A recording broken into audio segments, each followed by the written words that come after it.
Los científicos, seres imprescindibles para el desarrollo del conocimiento y de las polémicas. Hoy en Los Científicos estamos con el doctor en psicología Máximo Trench. No es común doctores en psicología, ¿no? No es común porque la mayoría de la gente que egresa de psicología se dedica a la clínica, a atender gente, y en ese contexto no es útil. Si querés dedicarte a la investigación, a publicar, a estudiar cómo funciona la mente, ahí es una herramienta fundamental. Vos no te dedicás a hacer psicoanálisis, ni a atender gente, ni... ¿Cuál? Lo hice, pero rápidamente me di cuenta que no. No era lo tuyo. No venía por ahí la cosa. ¿Y qué es lo tuyo? ¿A qué te dedicas? Nosotros somos un grupo de investigación que se dedica a estudiar cómo funciona el razonamiento humano. Y dentro de ese gran área nos dedicamos a estudiar cómo funciona el mecanismo mediante el cual establecemos analogías entre dos situaciones. Cómo nos damos cuenta que dos cosas que en apariencia por ahí no son lo mismo o no se parecen, están gobernadas por una estructura que abstractamente es la misma. Sí. ¿Podrías darnos un ejemplo? O sea, en segundos, te doy un ejemplo cotidiano. Yo digo que, por ejemplo, la deuda externa es como un cáncer. Vos tardás décimas de segundo en entender qué es lo que yo dije. Es decir, pese a que no tienen aparentemente a nivel perceptual, no tiene nada que ver una cosa con la otra. Una cosa es dinero que se debe, otra cosa es una enfermedad en el organismo. Pero tu mente en muy pocas décimas de segundo estableció una complicadísima correspondencia entre los elementos de una y los elementos de la otra, de tal manera que vos dijeras, sí, esto tiene que ver, tienen una pauta geométrica de crecimiento, son malos, si no las atacás antes de determinado punto, después crecen tanto que aunque quieras, después ya puede llegar a ser tarde y puede destruir el sistema. Todo esto lo hizo tu mente en medio segundo. Igualmente es arbitrario, porque podríamos al mismo tiempo encontrar todas las diferencias que tienen las dos cosas. Puedes encontrar millones de diferencias, obviamente, pero como el comunicador estaba mostrando que había un paralelismo, vos seguramente te centrás en aquellos aspectos estructurales que son los mismos. Así funciona una metáfora. Así funciona la metáfora, sí. Generalmente la metáfora a veces implica, mapeos mucho más simples. Por ejemplo, cuando un poeta dice el sol es como una naranja.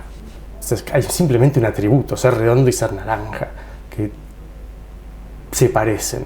En una analogía como las que se utilizan en la ciencia o en la política, generalmente las comparaciones son mucho más grandes, son como elefantes grandes de correspondencias entre una situación y otra. Como las analogías de la ciencia, como la analogía entre el átomo y el sistema solar.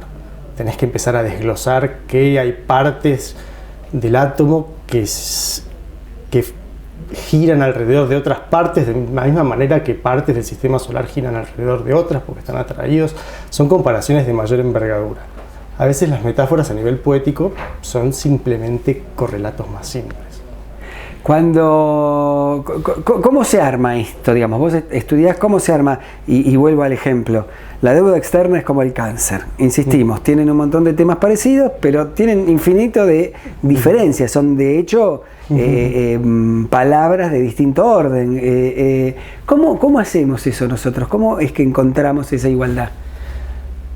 Bueno, ¿cuándo la encontramos? Es decir, hay como una gran diferencia, y esto es uno de los hallazgos centrales del estudio de las analogías, entre la capacidad que tenemos para entender que dos cosas son iguales y la capacidad que tenemos para originalmente conectar dos dominios. Es decir, vos me decís, yo te digo que estas dos cosas son iguales y las dos situaciones se cargan en lo que se llama memoria de trabajo, que es un espacio de la mente con el cual estamos trabajando, tiene representaciones activas, y la memoria de trabajo analiza ambas situaciones y mediante procesos sintácticos muy complejos logra, y probando conexiones al principio medio al azar entre elementos de una situación y elementos de la otra, logra establecer cuál es el paralelismo.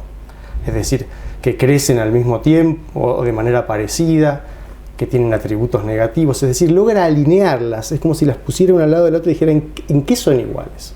Y uno encuentra automáticamente, digamos, en muy poco tiempo. Pero el drama, y es especialmente un drama para la educación, es que esto lo puede hacer la memoria de trabajo. Es decir, es como un atributo de este espacio de memoria que es cuando estamos pensando en algo. Si yo quiero resolver un problema ahora y resulta que otras situaciones perfectamente analogables a esta están almacenadas en lo que se llama memoria de largo plazo, que es todo mi banco de conocimientos de mi vida, sean de las situaciones que experimenté, de las cosas que leí, ese establecimiento generalmente no se da. Y yo me quedo trabajando con la situación nueva y no recupero. Es como que lo tenemos en otro disco. Está en otro disco y es un drama para la educación. Suponete que yo te dijera, suponete que vos aprendés en el colegio cómo resolver un problema de álgebra simple. Si yo te digo que el pintor X tarda en pintar esta pared, que le vendría bien pintarla. De hecho, suponete que tardás el pintor A 1 hora y el pintor B tardaría ponerle 2 horas.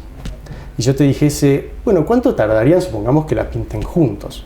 Entonces vos aprendés en álgebra que podés hacer una simple fórmula que es, bueno, calcular la velocidad del primer pintor por el tiempo del primer pintor más la velocidad del segundo pintor por el tiempo del segundo pintor equivale a 1, que es el trabajo total, como el tiempo de ambos.